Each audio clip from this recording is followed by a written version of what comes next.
আকাশছোঁয়া সারি সারি ভবন, সাগরের বুকে কৃত্রিম দ্বীপ, দামি দামি গাড়ি ও বিলাসবহুল জীবনযাপনের জন্য বিখ্যাত সংযুক্ত আরব আমিরাতের সবচেয়ে জনবহুল শহর দুবাই। এখানকার সড়কে চলন্ত এক দোতলা বাসে চলছে ভরপুর খাওয়া দাওয়া। নানা দেশ থেকে ঘুরতে আসা পর্যটকদের কাছে জনপ্রিয় বিলাসবহুল ও অভিজাত এই হোটেল বাসে বসে থেকেই দেখা যায় শহরের বিভিন্ন দর্শনীয় স্থান। সম্প্রতি লন্ডন নিউ ইয়র্কের মতো দুবাইয়ে চালু হয়েছে বাস্ট্রোনমি নামের special double decker bus service.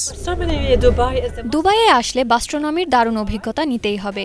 আমি গত ৩ বছর ধরে এখানে বসবাস করছি, তবুও এই দোতলা বাসের মাধ্যমে দুবাইকে ভিন্নভাবে দেখার সুযোগ হয়েছে আমার। এখানে যে আইপ্যাড দেয়া হয় সেটা দিয়ে শহরের অনেক স্মৃতিস্তম্ভ সম্পর্কে জানতে পেরেছি। পর্যটক হোক কিংবা স্থানীয় বাসিন্দা, সবাই এক চমৎকার অভিজ্ঞতার অংশ হতে পারেন। বাসটি অসাধারণ, চমৎকার, সুন্দর ও সত্যি আরামদায়ক। যাতায়াতের রুট, দুবাইয়ের প্রধান আকর্ষণগুলোর মধ্য দিয়ে ভ্রমণ, সবকিছু মিলে দুর্দান্ত এক অভিজ্ঞতা। সাধারণত দুবাইয়ের যানজট কিছুটা চ্যালেঞ্জিং হয়ে থাকে, তাই সঙ্গীত, দুর্দান্ত খাবার, পানীয় সহ এই ধরনের আরামদায়ক পরিবেশে থাকা বেশ দারুণ ব্যাপার। ভ্রমণের সময় শহরের ল্যান্ডমার্কগুলো দেখতে পারবেন, সে সম্পর্কে তথ্য পড়তে পারবেন, ইতিহাস সম্পর্কে শোনার সুযোগও পাবেন।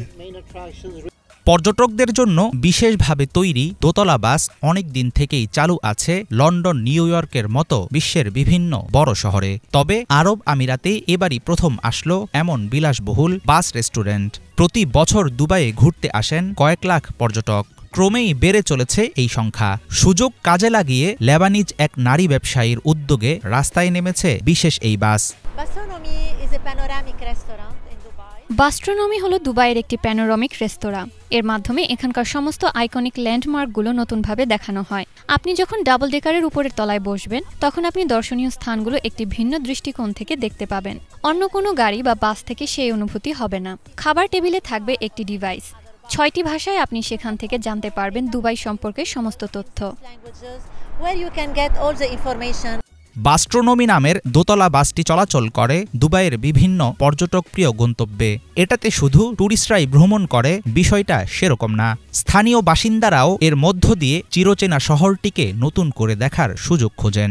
তবে লেবাননের নাগরিক হয়েও বাসটির প্রতিষ্ঠাতা কেন দুবাইয়ে শুরু করেছেন এই উদ্যোগ, সে প্রশ্নের জবাব দিলেন তিনি নিজেই।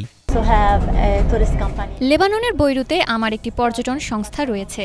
বাস্ট্রোনমি প্রকল্পটি ২০২৪ সালে সেখানে শুরু করার কথা ছিল, কিন্তু চলমান সংঘাত, রাজনৈতিক অস্থিরতা ও গাজা যুদ্ধের কারণে দুবাই চলে এসেছি। এখানে আসার কারণ উদ্ভাবন আর চোখ ধাঁধানো এই শহর বিশ্বব্যাপী পর্যটকদের অন্যতম পছন্দের গন্তব্য। প্রতি বছর লক্ষ লক্ষ ট্যুরিস্ট দুবাই ভ্রমণ করেন। বর্তমানে বিলাসী জীবনযাপনের জন্য বিখ্যাত হলেও দুবাই শহর একসময় ছিল একটি ছোট্ট জেলেপল্লী। এখানে এখন প্রতি ৫ জন নাগরিকের একজন কোটিপতি। এমন এক শহরে নতুন শুরু হওয়া দোতলা বাস সার্ভিস পর্যটকদের কাছে তৈরি করবে নতুন আকর্ষণ। হাফিজুল ইসলাম, বাংলা ভিশন।